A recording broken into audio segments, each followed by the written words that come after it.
Ieklausieties. Fonā šalts jūra, un mēs esam salkrastos. Un šeit ir arhitekti un arhitekts dārzs. Izmantosim iespēju un apstīsimies dārzu. Edgars, mēs varam iepazīties. Ineta. Patīkami. Prieks, kad ir cilvēki, kas ne tikai sakopja un ierīko sev dārzu, tādu, kurš viņiem patīk, bet arī ielaiž dārzā cilvēkus ar kameru un parāda to visai mūsu tautai. Jā, liels paldies par drosmi. Jau vien jums liels paldies. Un jums ir arī palīgs. Jā, mājas sargs.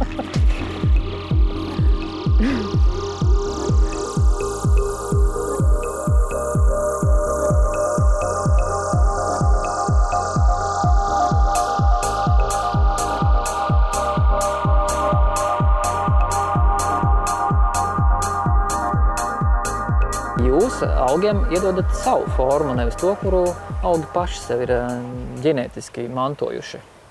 Nu, tā ir darīts, jā. Un jautājums bija, kur es to, kāpēc es to daru? Kāpēc, jā. Nu, pirmais bija ārzemju ceļojumos, ka es ieraudzīju kaut vai tās spirāļu tūjas pie kaut kāda sabiedriska objekta. Es pat gāju klāt un skatījos, vai tas ir īsts, vai tas ir mākslīgs. Nu, tad es sapratu, tas ir īsts, un man likās, ka tas ir kaut kāds brīnumdarbs. Un nekad nedomāju, ka es to varēšu dabūt gatavu. Un tad manās rokās nonāca grāmatiņa, Kanādas izdevums, kur ir augu griešana. Un tad es paskatījos, ka tas ir gaužām vienkārši. Un tad es ņēmu šķēres, un īstenībā, nu, vēl ir cits stāsts, kā tie augi te visi ir radušies, bet tūjas lielākā daļa ir manas pašas audzētas.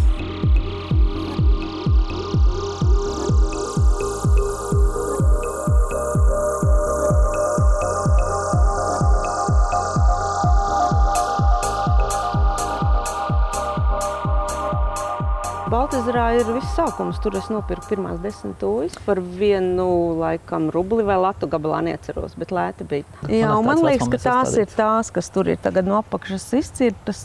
Tās ir mammas visām pārējām tūjām. Jo es pat eksperimentēju, jo es zināju, ka var no tūjām dzīvžogu audzēt un var arī no eglēm. Bet neviens man nepateica, kā ir labāk. Un tad es pati pamēģināju. Lūk, cilvēks gribēja saprast, kāds ir dzīvžogs labāk. Eglis vai tūjas, un ir eksperiments kādu 15 gadu garumā, jā? Vairāk? Nu, apmēram 15 varētu 15 teikt. gadus ir veikts eksperiments, un skatītāji, jūs jau varat gūt šī eksperimenta rezultātus. Kā ir labāk, egļi vai tūju dzīvžogi? Kāda starpība? Nu, starpība tā, ka griež egles, tad ir jāuzvelk kaut kāds spectērps, jo tās skujas iet pa gaisu un rokas var saskrāpēt. Ar tūjas ir vieglāk kopt, un es dotu priekšroku tūjām, bet eglis man arī patīk tā. Nu, lūk, un tagad es jau pati šo kaut kur noskatījusi, kā tos spraudenīšus paņem zariņu, piemēram, šādi. Un tad ir svarīgi, lai viņam būtu šāda kātiņa nobeigums. Un tad šitās lapiņas noplēšu, un to mēs liekam zemē. To dara pavasarī. Un tad viņas nākošā vasarā vai nu apsakņojās, vai nu neapsakņojās. Bet jūs viņus taisnībā spraudāt dobē uzreiz vai lecekts? Dažādi. Lecekts nē. Es pat tik tālu biju, kad es liku, es kaut kur to biju dzirdējis uz siltās grīdas, vedu uz Rīgu vansistabā, liku siltās grīdas, laistīju, smidzināju, un tad tas process notiek ātrāk. Bet tad man nebija tas ātrums svarīgs, un es pamēģināju arī vienkārši ielikt dobē, vienu pie otras. Un nākošu gadu paskatījos, viņas ir apsakņojušās. Nekāda papildus tur laistīšana vai agros Tas ir slēves, visu pasauli jau vada slinkums. Jo tu, lai mazāk būtu jādara, tu vienkārši izdomā tā, lai nebūtu jāpārstrādājās. Šitai nevajag stāvēt, šitai nebūs smuks. Es piesadzu. Tā ir vienīgā tūja, kas ir aizgājis bojā no visa. Procentuāli tas ir minimāli. Kas šitai noticis, aizdomā, ka kaut kādi apakšējie dzīvnieki nograuzuši saknītes. Varbūt. To roku tā ārā var apsīties.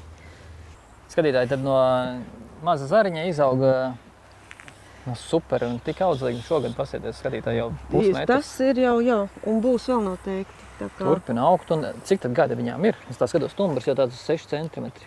Nu, varētu būt kaut kādi 6 gadi varētu būt. Jā, viņas man auga citā zemē, un tad, kad mums vajadzēja šeit to dzīvžogu, tad mēs viņus pārstādījām jau šitik liels pagājušajā Skatītāji, viens triks, ko es jums varu pateikt, kā es bieži vien nosaku augu augstumu, un šoreiz ir nekļūdījos, ir pēc diametra, cik centimetri, cik gadi. Jo vidēji kokiem, kuri jūtās labi, tā arī ir. Arī lapu kokiem, skuju kokiem, vidēji 5 mm gadā viņš aug. Un uz abām pusēm kopā sanāk centimetrs.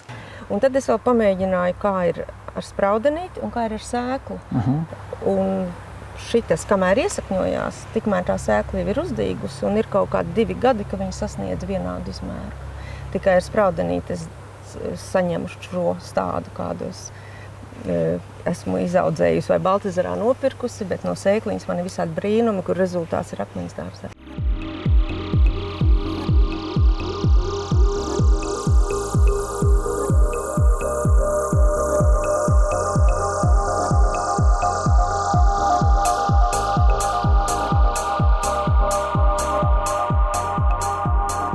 Daudzi cīnās pret čiekuriem un tad grābi un nezinu, kur viņus likt. Viņus likti kompostējās, bet šis ir ārprātīgs veids, kā izmantot čiekurus. Jums ne tikai nav jāpērk mulču, jums ir super izturīga un ilgi spēlējoša mulču, kur pats labākais augiem patiešām laba ir. Viņa ilgtermiņā gan tūjām, gan kadiķiem, gan tām pašām eglēm veidot tieši tādu to augsnes mikroklimatu gan mitruma ziņā, gan barības vielām, kuras noārdoties čiekuriem veidojās. Ļoti labi. Tā arī tāda neslinko cilvēku mulču, vai ne? Nu, tas tā manā gaumē, jā. Tas ir relaks pēc darba palasīt čiekurus dārzā. Iziem lielo aplums. Ja jums ir laiks, mums ir, tad ejam. Te ir ļoti dekoratīvs mežvītenis. Rudenī īpaši, vai ne? Jā. Un šitā eglīte arī ir pagājušajā gadā pārstādīta, un es viņu pārstādot pat jau gandrīz viņa bija norakstījusi, bet viņai laikam kaut kas patīk. Jūs droši vien. Ielikām viņu guļus ķerā un atvedām, izrakām kārtīgu bedri, un tad es katru vakaru nācu viņu laistīt. Un pat tā ir atslēga. Skatītāji, egli var pārstādīt. Eglē ir kompakta sakņu sistēma, un taisn, kā šeit, ja ir augs lielāks par mums, tad pa lielam skatās, ka tādus augus vairāk pārstādīt nevar. Bet komplektā sakņu sistēma, ņemam cik vien daudz varam, ķēra bija labs atslēgas vārds, jo panest mēs nevarētu tādu augu, ja mēs gribētu, lai viņš ieaugās. Un pēc tam, ja mēs viņu taisam tā pēc apcirstajām saknēm, turpinām laistīt un ja nodrošinām pietiekami daudz ūdeni, tad labs piemērs tam, ka tas var sanākt. Un vajag tikai mēģināt. Jā. Nu, un šitā eglē arī neticēsiet, bet ir no sēkliņas, no čiekura. Pašu stādīt, pašu sēta. Jā. Jā. Nu, tad jūs jau sen nodarbojaties ar dārzkopības eksperimentiem. Nu, tās egļu sēšana vēl jo, pēc manas metodes 18 gadi. Tā varētu būt, jā, 25 mēs esam šeit precīzi, tā varētu būt. Metode nav slikta, vai ne? Nav slikta, jā. Otrais šāviens un mērķi. Jā. Priedes nav manis stādītas, bet reku ir jaunās, tās ir manējās. Tās arī parastās priedes. Tās ir priedes parastās, te pat dārza atrastas bija žēl mest ārā un iestādīja. Bet... Skatītāji, es uzreiz atkal jūs uzslavēšu, ja drīkst. Tas ir tas princips, kad nevajag noniecināt to, kas mums aug pašiem.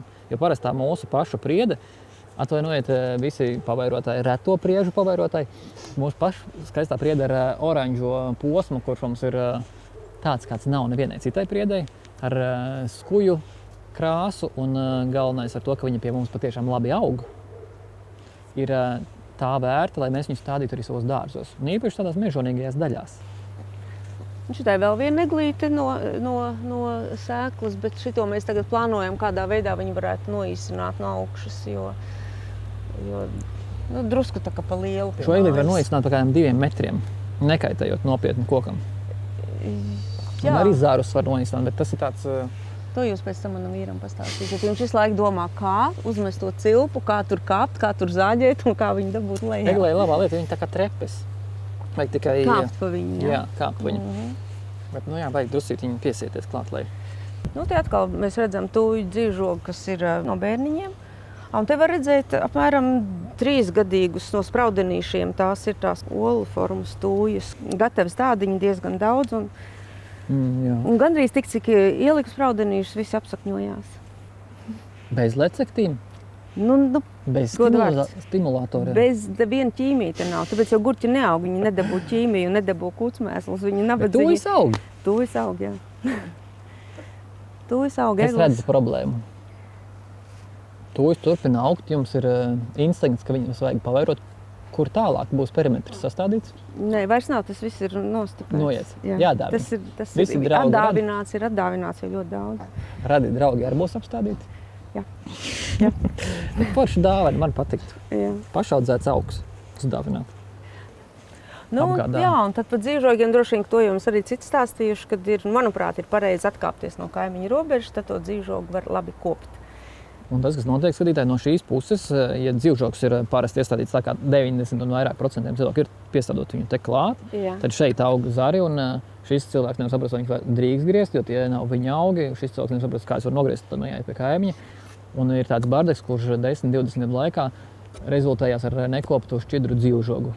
Tāpēc šādi patiešām, un ja pēkšņi parādās liels suns vai stirnas un tā, tad viņas nevar aizsniegt, turpat galvu izbāžot cauri un suns skrien vai ne. Bet tas ir arī sunim skrejamceļš, jo kaimiņos ir liels suns, un tad viņiem šeit notiek fiskultūras nodarbības. Divi vienā? Jā.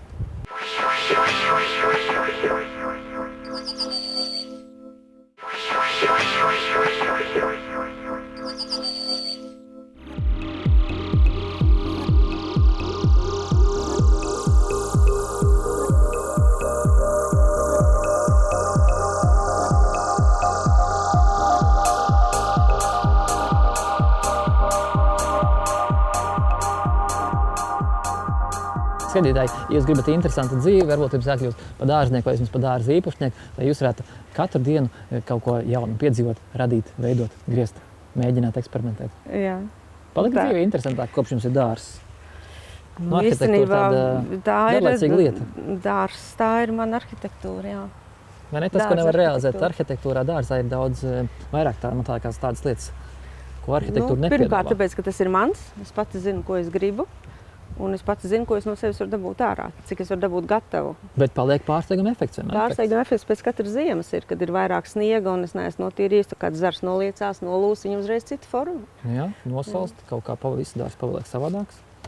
Šitie ir brīnumiņi, kas izauga no sēkliņām, un tāpēc viņi tādi dīvainīši, un es arī viņus griežot, tad skatos, kā viņi paši veidojās. Šitie ir ideāls komplekts tā, ne? Jā, tas iet uz frizētavu, šitas man jāgriež. Tas jums jāgriež.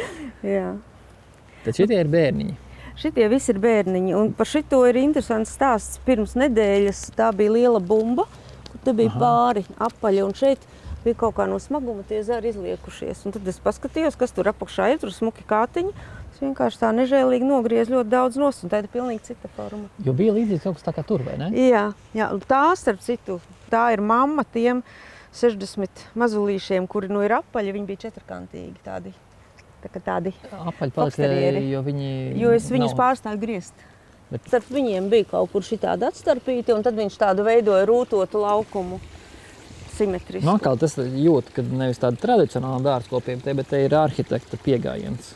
Ka mums ir saplānota teritorija, konsekventi. Jā, vispirms nāca teritorija, pēc tam nāca, ko tur stādīt, un tad nāca, kā to stādīt, kā tikt pie tiem stādiem, jo, lai visu šito nopirktu, tur būtu atkal ļoti daudz jāstrādā. Bet vieglāk ir iesēt sēkliņu, paņemt spraudenīti un priecāties par to, kā tas izaug. Vai jums nav 96 gadi, protams, jo tad... Nekād nevar zināt, kā būs tad. Par šo es vēl varu pastāstīt, šīs divas īvītes te nebija ieplānotas, man bija tāda doma, te ir akmeņi. Jā, vispār tāda kompozīcija, tas tāds spēcīgs dizains. Kompozīcija, jā, bet dizains sākumā bija ar domu, ka tur būs ūdens, te būs akmeņi. Nu, es stāstu par to, kā bija doma. Un šeit speciāli taisīšos rāmīšus, šeit būs smiltis. Un tad es tā domāju, ka es ar tādu mazu grābeklīti šeit veidošu kaut kādus musturiņus, tā kā Japāņu dārzā, tanī kvadrātiņā tur būs super mazais Japāņu dārziņš. Jā, mazi akmentiņi. Tad dzīvokļi kaķi kastītes izmēra Japāņu dārziņš. Jā. Tur un tur simetrija pret māju, pret to kamīnu. Un tad pirmā vasarā es sapratu, ka tās kastītes esmu uztaisījis priekš kaimiņu kaķiem. Skaidrs. Un tad es mainīju koncepciju un nomainīju balto smiltiņu pret melnzemi. Un tā tās divas īvītes, kas ir bērni savukārt tā īvei. Bet labāk? Droši vien, ka jā.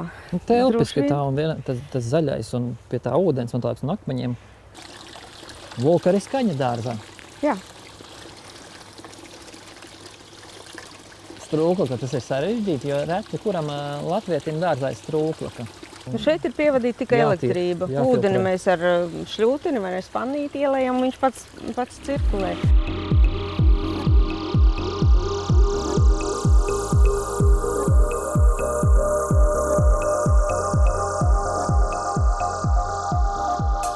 Dzīves stils, ka viņam pienāk tas brīdis, jūs teicāt, mammai bija dārs.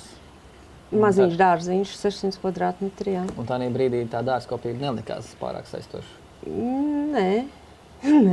Mamma ravēja jūs... Sauļojos. Tur, lai mamma var izstiepties kā grib. Kurā brīdī tas lūzens notiek? Te var tādu brīdi nosaukt, es domāju, tās ir iekšējās sajūtas. Jaunais cilvēks ir kļuvis par zemes īpašnieku, pēkšņi, nejauši. Instinkts viņa piespiedz nopirkt zemi vai mantot, ja? Jā, un tad viņš uz tās zemes atrodoties saprot, ka tas nav tikai aizbraukt un... Apēst ķiršus. Jā. Bērni palīdz tagad? Bērns ir viens vai vairāk? Divas meitas, palīdz nosacīti, jo mēs nedzīvojam kopā, bet viņas nav tā kā sauļošanos.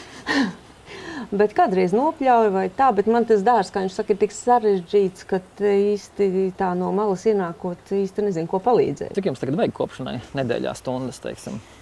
Pat cik es strādāju un katru vakaru es varu kādu pusstundiņu vai stundiņu ziedot, tad es varu sestdien, svētdien neko nedarīt. Ir griežamie instrumenti.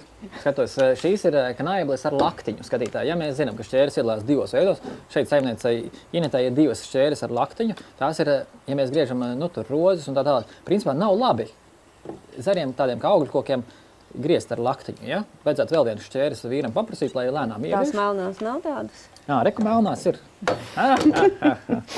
Es jau jūtu, ka Jānis abas. Jānis abas nokritizē, saka, Eilants visiem piesienās par visu, arī ja nav ko piesēties. Šoreiz nebija par ko piesēties. Mums ir asmens garām asmenim, tas ir labi augiem, griezt dzīviem augiem, tādiem kā ābelēm un plūmiem un tā tālāk.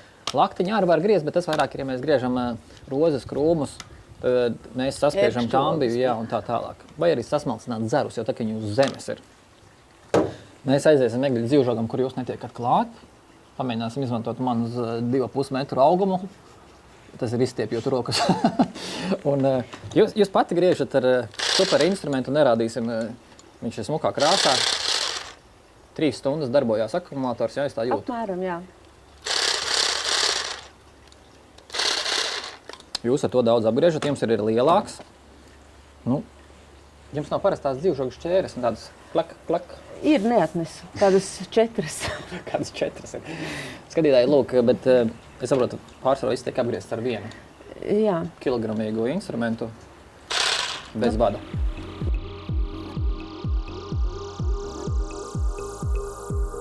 Ejam pie tā smukā bumbuļa.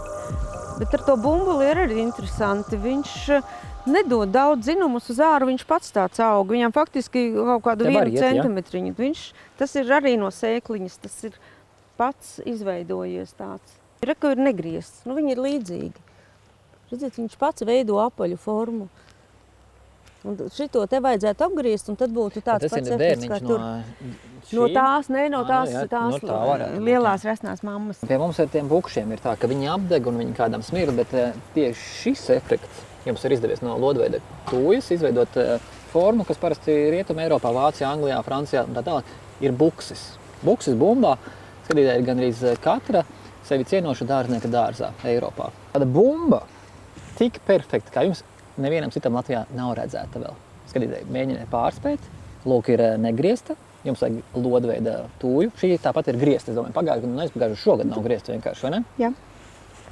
Tad jums viņu vajag griezt 1 reizi vismaz gadā, labāk 2 reizes gadā, un jums būs ideāli vienkārši. Šī ir šobrīd numur 1 Latvijā no lodveida tūjām, kura vēl ir piecirta, tāpēc viņi ir vienkārši super apaļa un pārspēj pat bukšus.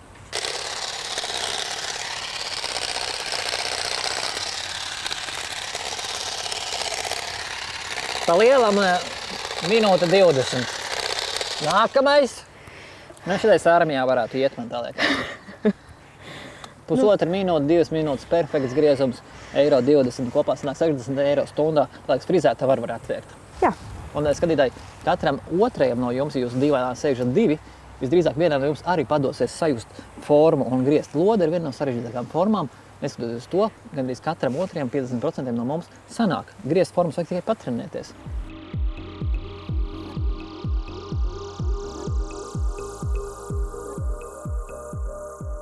Skatītāji, ar egļu dzīvžogu viņš ir tikpat labs kā angļiem viņu īvju dzīvžogi, jeb mums mūsu tūju dzīvžogi, tikai viena nelaime. Eglis ļoti ātri, viņas grib būt tomēr tos 20 vai 30 metrus izaugt. Katra egla grib būt tik liela. Un tas, ko viņi dara, viņi katru gadu aug mieturī un vismaz pusmetru, pat 60-70 cm gadā. Jūs 3 gadus negriežat dzīvžogu, sanāk kā šeit. Jums ir, te izskatās īstenībā, ka tie ir tikai 2 gadi, bet jau ir vairāk nekā metru izaugumi virs vēlamās formas. Iesim, nogriezīsim.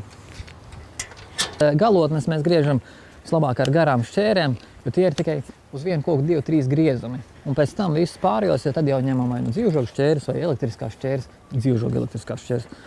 Bet pašu galu elektriskajās dzīvžogu šķērēs viņš parasti neiet iekšā. Trepes labāk kāds pietur, šī gadījumā neviens nepietur.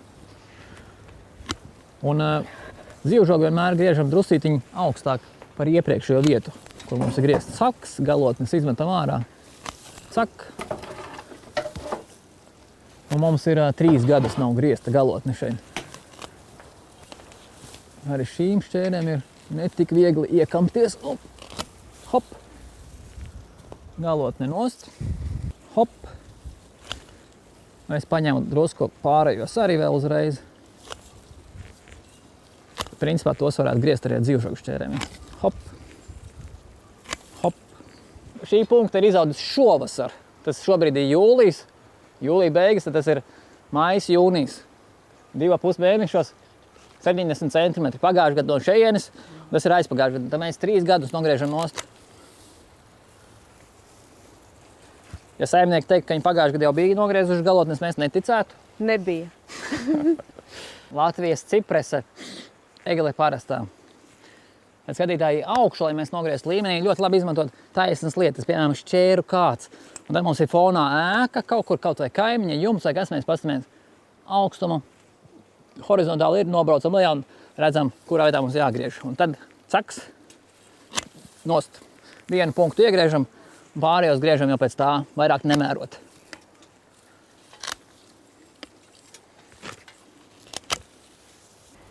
Eglei tāda lieta, viņa būtu perfekts dzīvžogu materiāls, tāds pats kā īva, bet viņai viena nelaime.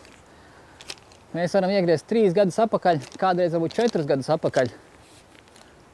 Bet ja mums ir 5 gadi apakaļ, tur vairāk nav skuju. Un tur vairāk skujas arī nekad nebūs. Pēc mums egļu dzīvžogs ir jāgriež regulāri. Vismaz vienreiz 3 gados. Arī tad, ja mēs griezīsim vienreiz 3 gados, viņš diezgan ātri paliks arvien resnāks un resnāks.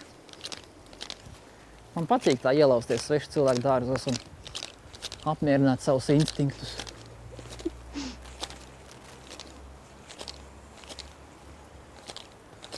Un tālāk ir tāds profesionāls gājiens dārzniekiem ar šķērēm. Nolikt labi instrumentu. Bet tad mums nav tas, kur var iešstepselēt. Tad mēs pārbaudām rokas abas klāt. Tad mums ir forma.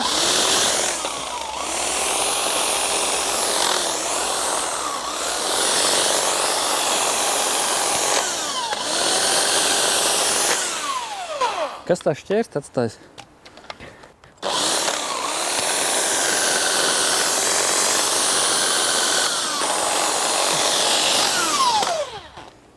Sāniņš apmēram ir.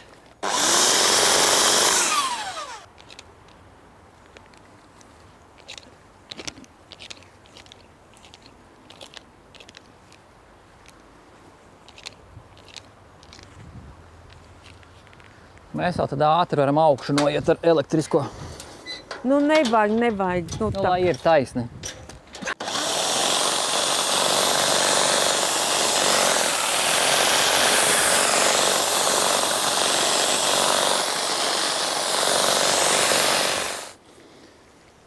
Un reizēm no defekta, no egļu dzīvžoga, kurš nav vēlams, Ineta, piemēram, ir cilvēks, kurš atradis risinājumu un uztaisīs vēl 2-3 gadi perfektu,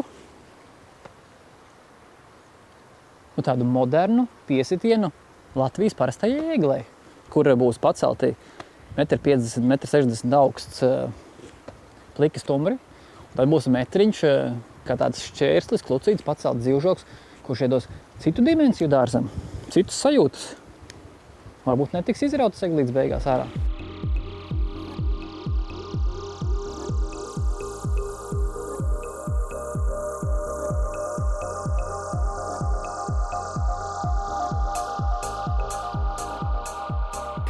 Ineta, liels paldies, ka ļāvāt ne tikai apskatīties, bet arī pagriezt. Jā, tas bija vērtīgi. Brauciet biežāk. Labi, ķirši ļoti garšīgi, dārs ļoti skaists. Un lai veicas tālāk, lai neapnīk. Paldies. Lai ar gadiem vairojās prieks, ko mēs gūstam no dārzkopības kā tādas. Paldies. Skatītāji, jums arī ņemiet šķēris, iet griezt. Diena sākusies, sestdiena diena, kad mēs strādājam dārzā.